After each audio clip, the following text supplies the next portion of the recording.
Welcome to our channel. Today we how to enable TikTok Shop for affiliate-style dropshipping traffic, complete guide step by step clearly. To enable TikTok Shop for affiliate-style dropshipping traffic, start by creating a TikTok account if you don't have one. Download the TikTok app from your device's app store. Sign up for a new account using your email or phone number.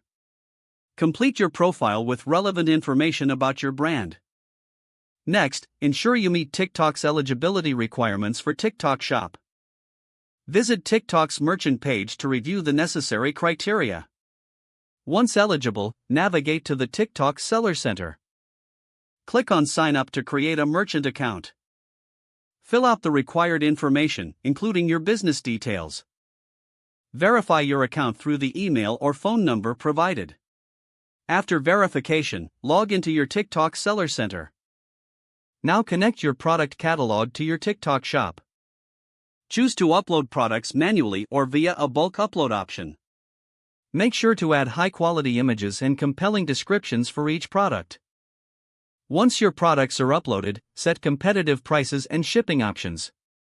Next, integrate your dropshipping supplier with your TikTok Shop. Use a reliable dropshipping platform that supports TikTok integrations.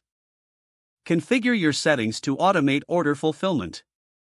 After setting up, promote your products on TikTok using engaging videos. Leverage trends and popular sounds to increase visibility. Utilize TikTok's advertising features for targeted marketing. Consider collaborating with influencers in your niche to reach a broader audience. Monitor your shop's performance through the TikTok Seller Center analytics. Adjust your strategy based on insights from the data collected. Keep an eye on customer feedback and inquiries to enhance your service. Regularly update your product offerings to keep your store fresh and appealing. Now you're ready to start generating traffic and sales through your TikTok Shop. If the page does not load, refresh the browser or try again in a private or incognito window. Don't forget to like this video and subscribe to our channel for more step-by-step tech guides.